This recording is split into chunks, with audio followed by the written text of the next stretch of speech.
to give the floor to our first speaker today, who is Alexia Rouby from DG AGRI, who will talk and explain a little bit more about the plans, the recent novelties on the long-term vision, the Rural Pact, and the links to digital skills. So Alexia, I think you're here with us. A colleague of ours, I think Julie, will share the presentation on your behalf. So voila, the floor is yours. Thank you very much, Enrique, for this introduction. Most happy to be here with you today for this second webinar of the Rural Pact. So my job is to introduce you to what the Rural Pact is, and starting even by just helping you locate where digital skills fit in this rural vision. So sorry, my computer, yeah. The long-term vision for rural areas is a communication from the Commission that has been developed and adopted in June 2021 under the leadership of 3 commissioners in charge respectively of democracy and demography. That's Vice President Schwitzer, the Commissioner in charge of agriculture, Mr. Wojciechowski, who's in charge of agriculture, that includes also rural development, and the Commissioner Ferrari in charge of cohesion and reform. So it's a cross-policy and holistic document that looks at all aspects of rural life and economy, and puts well-being really of rural people at the center. So the vision brought together the common aspirations of Europeans on how they would like rural areas to be in the future. And they said, I mean, if we summarize it, it's that rural areas should be stronger, better connected, resilient, and prosperous by 2040. This has been expressed in 10 shared goals to be reached by 2040. And to achieve those goals, we propose 2 main ways, 2 main avenues. One is the Rural Action Plan, which is what the European Commission proposes to do, or is doing actually since the last 2 years, starting in 21. And the Rural Pact, which is about joining forces with everyone, all national, regional, and local governments and stakeholders to achieve these goals together, because a lot of the responsibilities for this are in the hands of other levels of governance. So within the 10 shared goals to be achieved by 2040, we find in particular goal 7, which is specifically about rural people and businesses fully benefiting from digital innovation. And alongside equal access to emerging technologies, which is an important aspect, the goal is to have widespread digital literacy and opportunities to acquire more advanced digital skills. So digital skills are really present in this 10 shared goals per se. So if we look at the Rural Action Plan now, so the Rural Action Plan contains 30 actions, 24 that are thematic and 6 that are horizontal and support the implementation of the vision and seek to improve governance. The thematic actions, which you see here detailed, are structured around the 4 blocks of action of the vision, so stronger, connected, resilient, prosperous. And they include 9 flagships that are bigger initiatives or group of initiatives, and 15 accompanying actions that are a bit more specific. The big novelty of this action plan is that we involve many actually commission departments in like the equivalent of ministries in the countries, DGs, we say at European level. And we organize coordination between them around this action plan, so everybody works on rural. One of the flagships under Connected is called Rural Digital Futures. It is coordinated by DG Connect, and it covers several dimensions that are closely intertwined to achieve, to benefit really from digitalization. One is to improve connectivity, so to invest in broadband and connectivity infrastructures. The second is to develop adequate technologies with and for rural people, including in the area of public services. And the third one is to improve digital skills. So that's what we're going to hear about more today. And finally, we have an action to visualize indicators available with a rural breakdown through the Rural in Digital Index that has been published in August 22, and from which Enrique could give you the stats that he mentioned earlier. Now,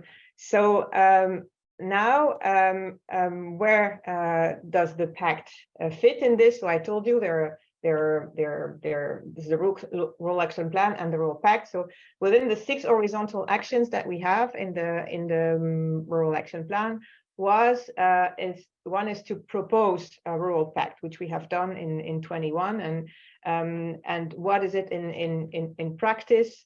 So as I said, it starts from the recognition that as European Commission we can do a lot, but a lot of yes, you can move to the next slide, Julie.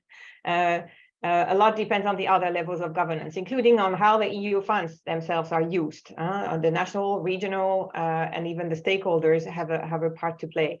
So the Rural Pact is a formal space and framework to boost cooperation between national, regional, and local governments, civil society organizations, businesses, academics, and citizens to act towards the shared goals of the rural vision together. We have developed it through a participatory process involving a lot of different people, and the proposal of what the pact should be has been endorsed at the Rural Pact conference in June 22. What does this proposal say? The Rural Pact is 3 objectives. The first one is to amplify the voice of rural areas and bring them higher in the policy agenda and get them acted upon. The second is a networking, collaboration, and ritual learning to foster this so that people can get inspired from each other. It's a lot of what we're doing today. And the third one is to invite people to act for the shared goal of the rural vision. How many people have joined this movement so far? So first, good to say that there are 5 types of participants in this Rural Pact, which are public authorities, civil society organizations, businesses, citizens, as well as academic and research and innovation bodies. So these categories, we believe, encompass everyone that is involved or has a part to play in rural development. We have created a community of these actors that is strong of over 1,800 people at the moment and growing every day. Participating in the pact means committing to act for one or more of its objectives, and we have received 115 commitments so far. Also, a growing number. So we strongly encourage you to join this movement. You have the link to the Rural Pact community below, because what we want is to have a variety of actors there. Not only rural organizations are very important, but we also want to attract people and organizations who work on broader themes that are important for rural areas, to work also on rural areas, and digital skills is one such area. So I wish you a very enjoyable webinar, and thank you a lot for your attention. Thank you very much, Alexia, for the comprehensive presentation. I would like to say as well to the participants, please, if you have any question, there's going to be a small slot after the following presentation so that you can ask questions to Alexia, and in this case as well to Ana Carrero on their respective presentations, any clarification that you might request, etc. So please raise your hand or put your questions in the chat. As I said at the beginning, these good practice webinars are spaces that we create for you, for your participation, for your engagement. So please make use of this opportunity. So thank you, Alexia. Let's move to the specific policies and actions as well taken regarding skills. So now we will hear from Ana Carrero on the European Skills Agenda from DG Employment. Ana, the floor is yours. Many thanks, Enrique. I'm trying to share my presentation.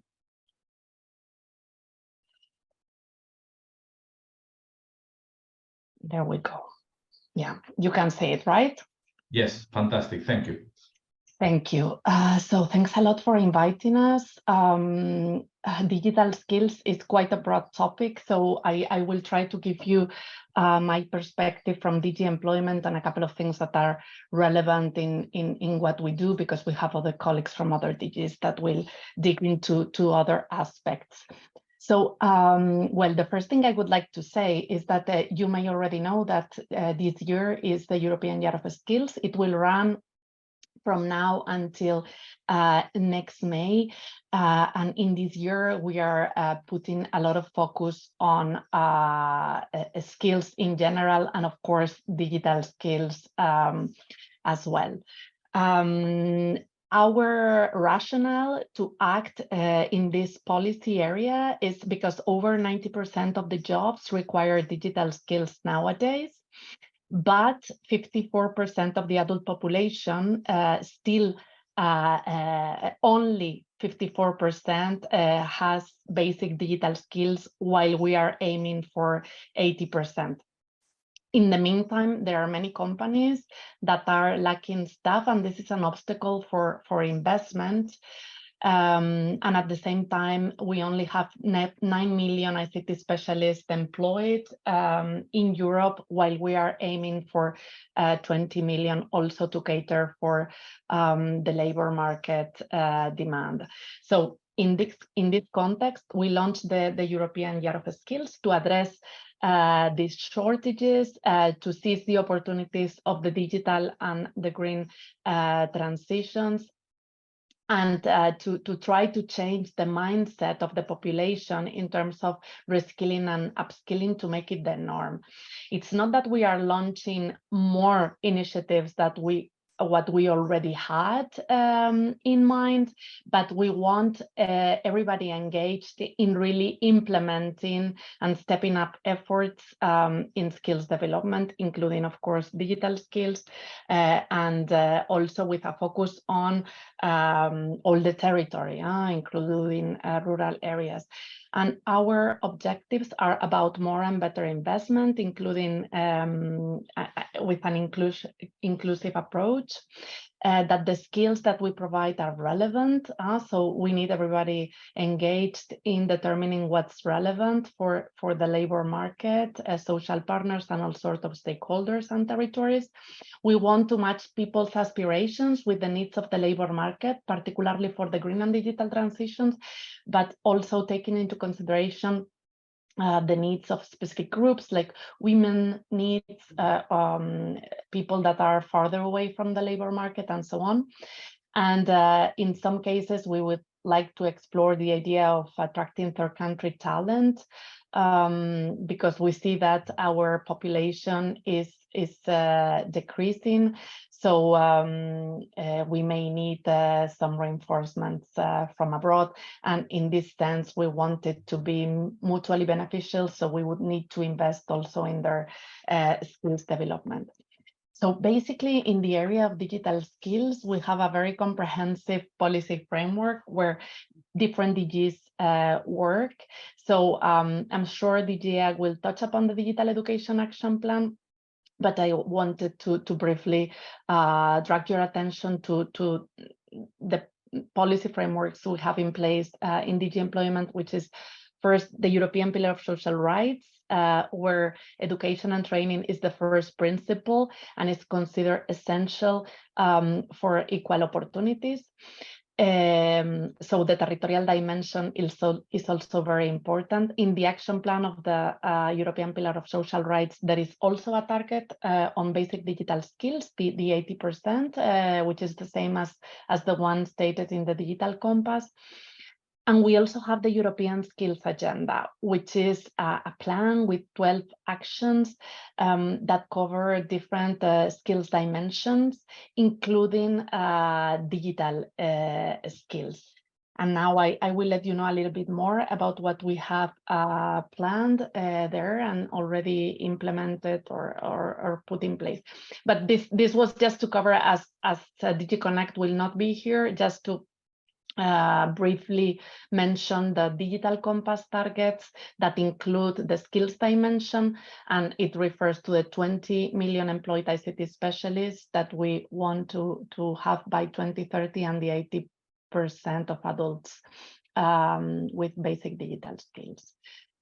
So I would say that out of everything that we have launched linked to the skills agenda, there are a couple of initiatives that are very relevant. On the one hand, we have the Council recommendation on vocational education and training that was adopted by the Council in 2020, and which puts a lot of focus on the need to modernize vocational education and training, also for the digital transition. And also to make VET inclusive. So also with the regional dimension. And the Osnabrück Declaration is the plan of member states in the medium term to achieve this objective set in the VET recommendation.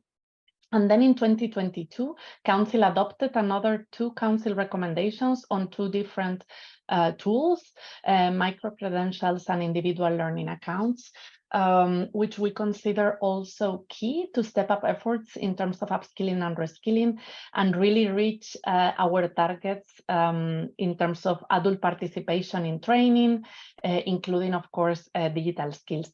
Micro-credentials are short-term training courses that are really targeted to achieve certain skills that could help the workforce upskill or reskill depending on their circumstances. And of course, they are very much linked to the digital transition, as there are many micro-credentials on basic digital skills, but also on advanced digital skills. While individual learning accounts really focus on empowering individuals with entitlements to get trained every year, so they can really drive their own learning pathway. And in terms of tools that we have put in place to help member states and organizations achieve these objectives, I would like to mention the Pact for Skills, which is the idea is to build networks of large-scale partnerships in key industrial ecosystems. So the industry, meaning companies, SMEs, training providers, social partners, join forces, get together and commit towards upskilling and reskilling of their workforce. We have a large-scale partnership in the digital ecosystem, but digital skills are embedded as essential skills in all large-scale partnerships in all industries.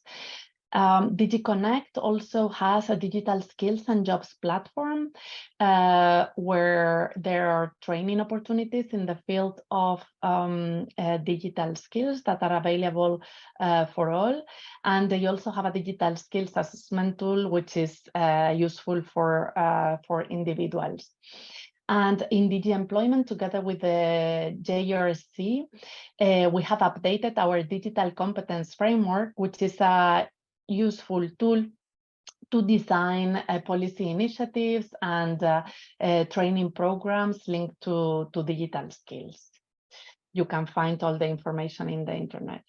And when it comes to funding, because of course all these objectives are very ambitious and they need money to be implemented, we have different tools. The most relevant are the European Social Fund, the Recovery and Resilience Facility, where member states have planned a lot of investments links to digital skills development. The European Social Fund is particularly relevant in terms of social inclusion and reaching out and regional development, because it's part of the cohesion policy funds.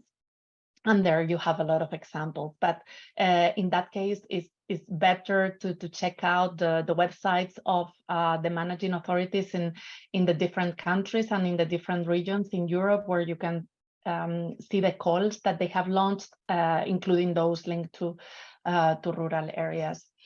But of course, we also have examples linked to Erasmus Plus and Digital Europe program. On this one, a little bit more focused on advanced digital skills. And when it comes to Erasmus Plus, I just wanted, before we finalize, to mention one of the flagship initiatives that we have in DG Employment linked to vocational education and training, which are the centers of vocational excellence. So we are funding platforms in Europe linking different training providers, social partners, universities working locally together with SMEs and building skills ecosystems, but also joining forces at EU level so they can really develop and achieve a higher level of delivery. And just to name one example, we have one which is linked to the rural world, and it's to create learning environments that respond to the skills demand in the field of agriculture. So I invite you to check it out and also check out other opportunities that the European Social Fund may give you or the RRF in your territory. And that's it from me. You may find more information in the European Year of Skills website, but I would be happy to answer any questions.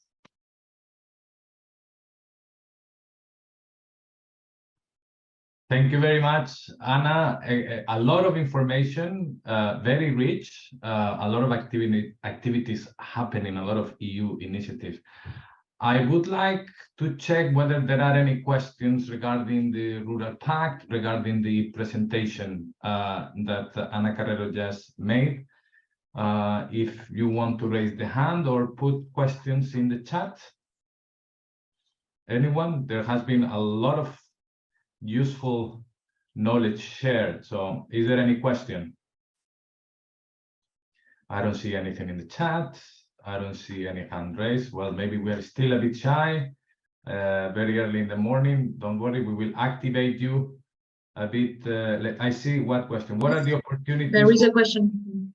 What are the opportunities for NGOs for entrepreneurship skills?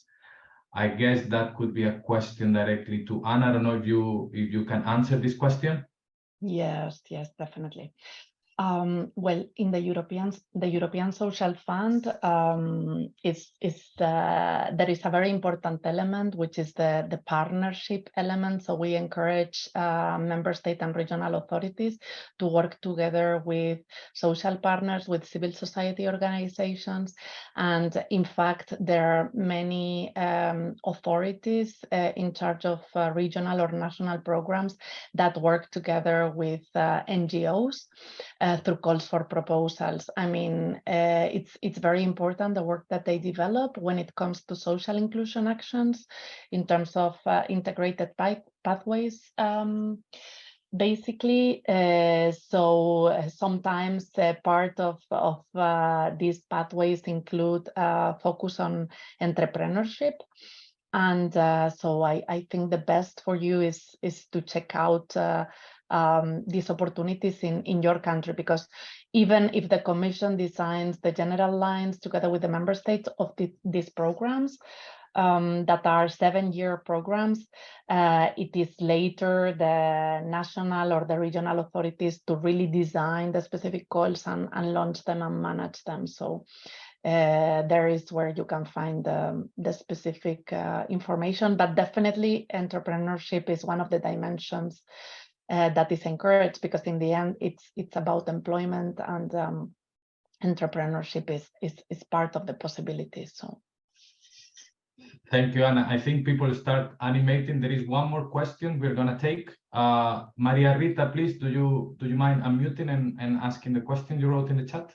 Yes, sure. Thanks. So thanks a lot, Anna, for the presentation. Very interesting. And since I'm coordinating the Connect project that is more focused, let's say, on deploying infrastructure for rural community, I was wondering how we can still contribute to this EU Year of Skill. So what is expected? It is enough to like organizing some training for the rural community. It is about engaging with the municipality and support them in enriching the community and develop their skill. So I would like to have some more concrete example on how we can contribute. yes, definitely. So the Year of Skills is about raising awareness of the need to upskill and reskill of the workforce, but also for member states and other relevant stakeholders to implement actions linked to skills development. So we encourage member states to appoint a national coordinator.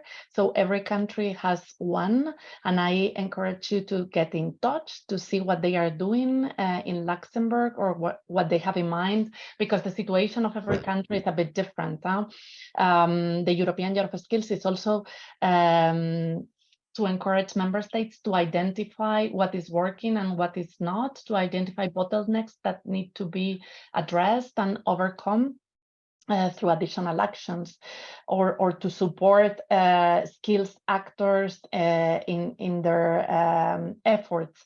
So it varies a little bit. We don't have specific money linked to the European Year of Skills for additional projects, but we understand that with the national budgets plus the really significant budget that is in place at EU level, linked to the ESF, linked to ERDF as well for infrastructure and equipment, linked to the RRF, Erasmus Plus, Digital Europe, you can really step up efforts.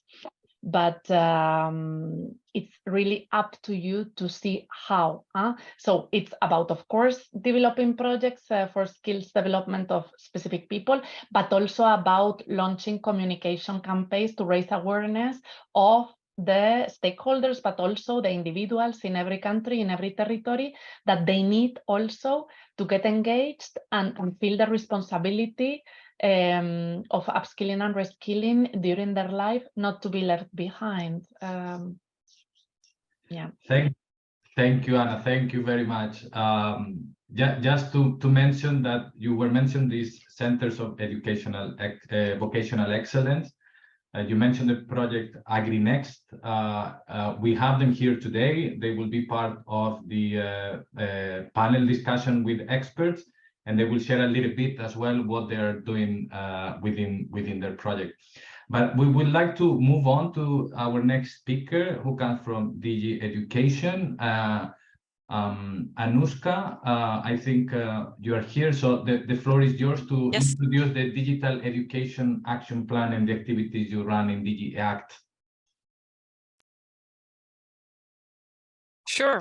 So first of all, thanks for having me here. It's a pleasure, and thanks for sharing the slides for me. It makes it easier on my side. So my name is Anusca Ferrari, and I work at the Directorate General of Education, Youth, Sport and Culture. And what I'm introducing to you today is the Digital Education Action Plan. This is an initiative that was adopted in September 2020, and it has a lifespan, as you see there, from January 2021 to the end of 2027. So it covers the current multi-annual financial framework. Our objective is, as we put there, resetting education and training for the digital age. So what is the Digital Education Action Plan and what are we doing? So it all started in a way with a strategic priority at EU level that was set by President von der Leyen when she was preparing for taking office. Now, when we were preparing this was the end of 2019. We started preparing January 2020 for this communication to go out. And you know very well what happened then in March. There was the COVID-19 crisis. School and universities closed.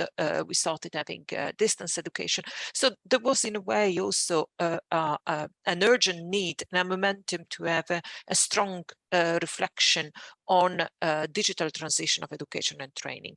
So we put with this a vision of digital education and training that takes into account the different demands from the labor market, but also from education and training and from lifelong learning, and also taking into account the what we learned and what we discovered through the COVID crisis. You will see here in the next slides two expressions that are quite repeated. So if we can go back just 1 second, please. The long-term vision that we have is of high quality and inclusive education and training. And I want to underline these two expressions that we have. So first, high quality, because we think that digital education makes sense just when it's purposeful and is of high quality. It cannot just be because we are all using digital means, and therefore we also go for digital education and training. And the second part is inclusiveness, and this means geographical inclusiveness, but also inclusiveness of people that are at risk of social exclusion. So this is an integrated approach, and we offer actionable opportunities through different EU funding. Here you have some example: Erasmus Plus, Horizon Europe, Digital Europe Program, Recovery and Resilience Facility, Connecting Europe Facility, and more, like the European Social Fund, and so on and so forth. If we can go to the next slide, please. So in this action plan, we have 14 actions across 2 strategic priorities, and then there is 1 transversal. So the first priority focuses on what we call the development of a high-performing digital education ecosystem. So basically, the first priority focuses on the digital transformation of education and training. What it takes, like, for instance, question of infrastructures, of equipment, and so on and so forth. The second priority focuses on enhancing the digital skills and competencies. So this priority is about what we're talking about today. Then there is this transversal initiative that is the Digital Education Hub. We launched it a year ago. It was exactly June 2022 when we launched this community. It's an online community, and I invite every one of you to have a look at that, and if you're interested, participate in the discussion. I think this is a way as well for engaging with experts that are interested in digital education. There we cover digital education from primary, secondary, vet, higher education, adult, and so on and so forth. So it's all sectors together. And the reason why we wanted to have a community that brings together all sectors is because we realize that there are challenges, but also opportunities that are cross-sectoral. So there are obviously aspects of digital education that are more important, for instance, for higher education, but there are also other aspects and other questions that we raise that are important for everyone, like how to develop digital skills. In my way, it's a point that is regardless of the sector of education and training. Next slide. So here I listed all the actions that we have in the first priority. So these are all the activities that we are doing. So we started implementation in 2021, as I was saying. All of the actions are under implementation, and some of them are even being completed. I will not go through all of this, but what I want to point your attention to is simply 2 actions. So one is the first one, the structured dialogue with member states on digital education and skills. This is, if you want, a more political actions that we undertook with the Digital Education Action Plan. So this was bilateral dialogues with all member states. And in this dialogue, we wanted to have an understanding of the challenges, but also the activities the member states were doing on developing digital education and skills. When we say here digital education, we include digital education and training. The key takeaway from here is the idea of a whole of government approach. So the idea that to boost digital education and skills, we need to work across the whole of government. So it's not enough to talk about ministries of education as we used to do before.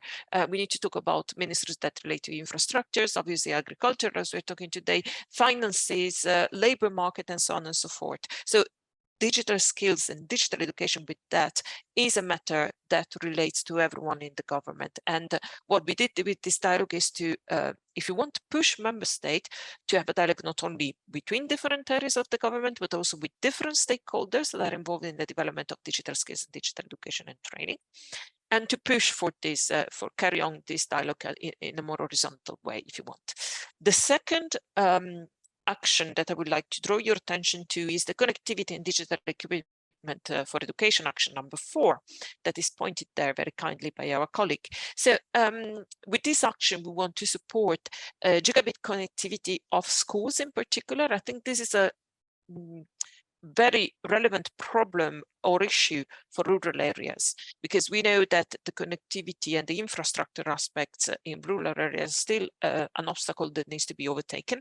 So we have annual competitive calls set up through the Connecting Europe facility, and I think it is important to raise awareness about this call, because we are not seeing all of European citizens taking the opportunity that are offered through this funding. And we see that schools, but not only schools, also municipalities, they could benefit from higher connectivity. If you go to the next slide, you will see the actions and activities that are on the second priority, which is about the development of digital skills. So as you see there, we have, as in the first priority, we have a variety of actions. So some of them go into funding, some of them go into policy actions. I was talking before, for instance, about the structured dialogue. And some of them are about tools or if you want, approaches that are led by the Commission, but that can be used by member states. So here, Anna has already talked about the update of the European Digital Competence Framework. And the only thing I'm going to say here is that with this Digital Education Action Plan, we are working together with other DGs and with other colleagues throughout the Commission to implement this plan. What I wanted to draw your attention to is recommendation number 10, which is a Council recommendation on improving the provision of digital skills in education and training. The title is a bit long, so what we're doing with this, I don't know if you are familiar with the policy process that we have. So the Commission adopted a proposal for a Council recommendation in April, and what we're doing now is negotiating with the member state on the final text that is going to be part of this Council recommendation. In this Council recommendation, what happens is that the Commission recommends member state to take certain actions. So in education, there is no direct competence of the Commission, but the Commission can suggest member state that they should do one thing or the other. And a commitment from the Commission to support specific actions. I'm saying all of this because I think that even if this document is not legally binding, you might find it interesting. And we are thinking about adoption towards the end of the year with the Spanish presidency. And I think it is important as well, because if you see that in the final text, some member states agreed on certain recommendations, then there is some leverage that can be done at different level. So to check if member states are actually committed to this recommendation. This recommendation, very, very briefly, focusing, as the title says, on the provision, so basically on the courses and on the development of digital skills. There is also an important aspect of assessment of digital skills, evaluation and certification of digital skills. And basically the approach we're taking is wide and deep, if you want. So we are thinking about the development of digital skills from early childhood education and care throughout adult life. So every age group of citizens, again, with an inclusive perspective. And we're thinking about the full width of digital skills from basic to advanced. So I will not dwell into that because otherwise it will take quite a bit of time. But I think that this was the most relevant action for your understanding and for your benefit, probably because it concerns every citizen, and it underlines the need for inclusion, which is also something that is important for geographical aspects, so also for the inclusion of citizens that come from rural area. And I think that we can simply pass to the next slide, where you have the contact detail of our functional mailbox. You can also reach me directly, and you can follow all the actions and everything we are doing, either through the hashtag that you see there, or the handle, or through the QR code, where you will be directed to our web page. As I was saying, you can also contact me directly. It's first name dot last name at ec.europa.eu if you're interested in more information about the action plan, or in particular about the proposal for the Council recommendation. And I think I'll leave it here. Thank you very much, Anusca, for your presentation. I'm already taking some of the key messages that is saying, and they're very linked to the pact. I think the fact that this is a topic that it is not possible to address it working in silos. It's something actually that the Rural Pact tried to bring, is this dialogue between the different administrations to tackle rural issues. And I think another important aspect that you mentioned in terms of funding, how can we make these funding opportunities as well available and accessible for rural communities? And in here, within the context of the vision, I'd like to mention that the GRC and the Commission are working on a specific tool to facilitate access to funding to rural actors. So I think that could be an important activity to link up also these opportunities available for on digital skills within that tool.